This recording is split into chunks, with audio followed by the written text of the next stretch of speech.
Tuan Ibrahim larang ahli Parlimen PN berunding secara individu dengan kerajaan berkait MOU pembangkang.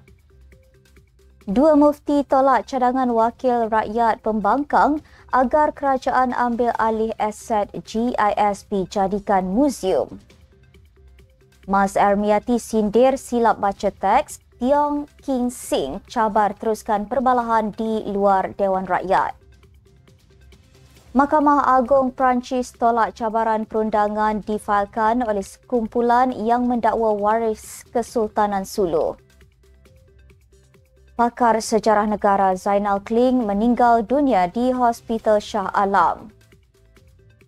Dan individu mohon ganti rugi fitnah sebanyak 1 juta dari Mufti Perlis.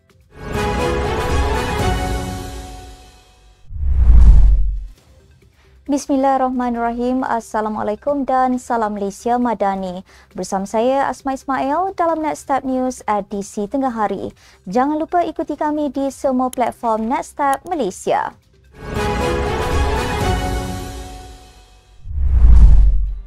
Timbalan Presiden PAS Tuan Ibrahim Tuan Man melarang ahli Parlimen Perikatan Nasional PN berunding secara individu dengan kerajaan berkait MOU peruntukan pembangkang. Katanya kepada FMT, perundingan harus melalui PN yang telah menolaknya pada 15 September lalu dengan alasan beberapa syarat bertentangan Perlembagaan Persekutuan selain mendakwa bimbang menjejaskan hak istimewa orang Melayu dan Bumi Putra. Katanya, sebarang rundingan mesti melalui parti dan syarat mesti dimaklumkan kerana semua ahli parlimen terikat dengan parti diwakili. Demikian juga mana-mana ahli parlimen ingin berunding mesti memaklumkan kepada parti bagi mengelak salah faham dan mengundang pelbagai prasangka. Semalam, Timbalan Perdana Menteri Fadilah Yusof berkata, kerajaan masih terbuka berbincang dengan ahli Parlimen Pembangkang secara individu berhubung draft Memorandum Persefahaman MOU berkait peruntukan untuk mereka.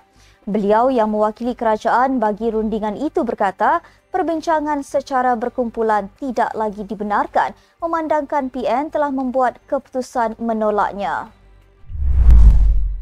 Dua mufti menolak cadangan seorang wakil rakyat pembangkang agar kerajaan mengambil alih aset seperti hotel dan premis milik GISP untuk dijadikan muzium ajaran sesat. Menerusi laporan sebuah portal, Mufti Kelantan Muhammad Syukri Muhammad berkata, konsep muzium adalah untuk mempamerkan sesuatu khazanah bernilai dan boleh dibanggakan, bukan menonjolkan perkara tidak memberi manfaat seperti ajaran pengikut GISP. Beliau mengulas cadangan ahli Parlimen Langkawi Suhaimi Abdullah supaya kerajaan menukarkan aset GISP di kawasan diwakilinya sebagai muzium ajaran sesat bagi membolehkan orang ramai menjadikannya sebagai pusat rujukan ajaran sesat di dunia. Syukri menegaskan perkara paling utama ketika ini adalah untuk mewujudkan pusat bimbingan atau pemulihan akidah bagi mendidik pengikut GISP yang tersalah langkah kembali ke pangkal jalan. Sementara itu, Mufti Pahang Asmadi Muhammad Naim berkata, menjadi tanggungjawab pihak berwajib untuk menguar-uarkan ajaran sesat menular dalam kalangan masyarakat, namun tidak perlu sehingga menubuhkan sebuah muzium khas. Katanya, muzium biasanya untuk mengabadikan sesuatu dan ajaran sesat bukan untuk diabadikan tetapi peringatan.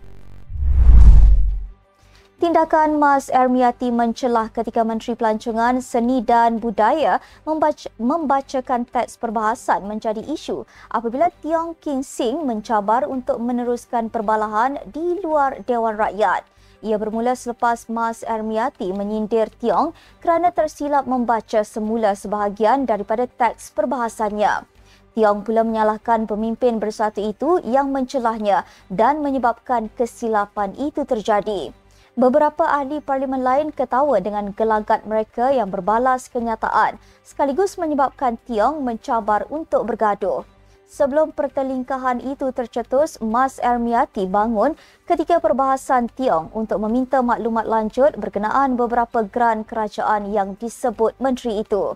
Namun, Tiong tidak memberi kebenaran kepada Mas Ermiati untuk mencelah dan memberitahu yang beliau akan menjawab pertanyaan itu dalam jawapan bertulis Parlimen.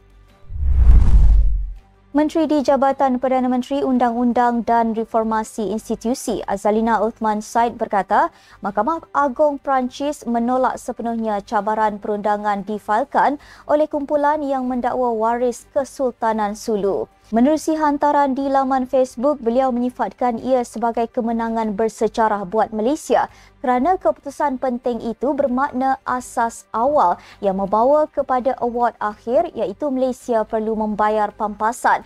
Kira-kira 15 bilion US dollar telah tidak diiktiraf di bawah undang-undang Perancis. Katanya, prosiding di Mahkamah Rayuan Paris akan diteruskan dalam masa terdekat untuk membatalkan award akhir yang dikeluarkan oleh Dr. Gonzalo Stempa dan menyelesaikan isu itu secara muktamad dengan keputusan yang memihak kepada rakyat Malaysia. Azalina menyambut baik keputusan bersejarah yang dibuat oleh Mahkamah Agung Perancis itu dan menyifatkan ia sebagai kejayaan amat bermakna bagi kedaulatan undang-undang yang akan membantu memelihara kesucian proses timbang tara antarabangsa sebagai satu alternatif dalam penyelesaian pertikaian. Beliau turut mengucapkan terima kasih kepada Perdana Menteri Datuk Seri Anwar Ibrahim atas sokongan dan kepercayaan beliau yang tidak berbelah bagi terhadap usaha berterusan untuk menegakkan pendirian Malaysia.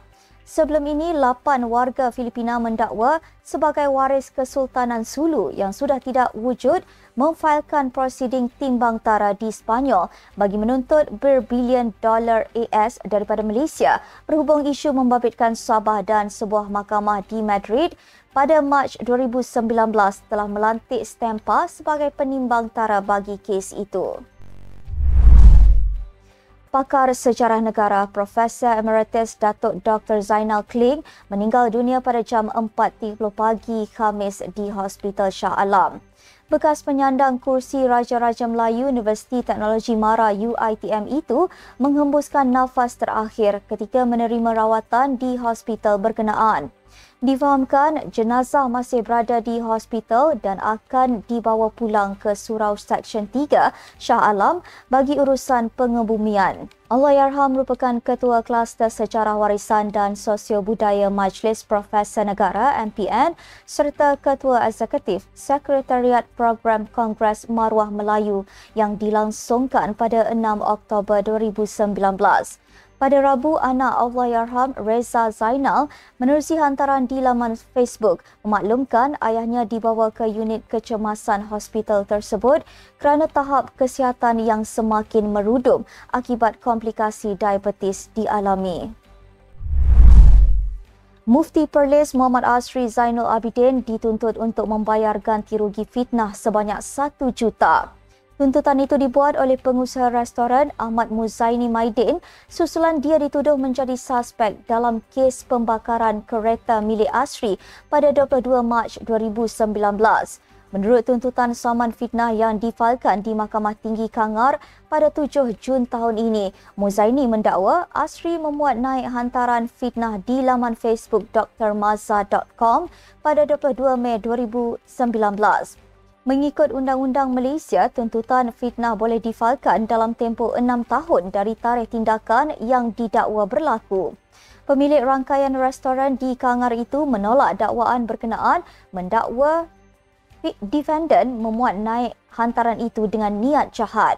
Muzaini turut mendakwa Asri gagal mematuhi surat tuntutan yang dikeluarkannya awal tahun ini untuk memohon maaf dan membayar ganti rugi berhubung hantaran Facebook tersebut. Dalam pernyataan pembelaan yang difailkan pada 26 Ogos tahun ini, Asri menafikan beliau memfitnah Muzaini kerana dia bukan pemilik atau pengendali laman Facebook drmaza.com. Sekian untuk edisi tengah hari ini. Ikuti perkembangan semasa isu-isu panas politik Malaysia setiap hari hanya di Netstab News. Jangan lupa untuk follow Facebook Netstab Malaysia dan subscribe YouTube Netstab TV. Netstab Malaysia bersama melangkah dengan yakin. Saya Asma Ismail. Assalamualaikum dan salam sejahtera.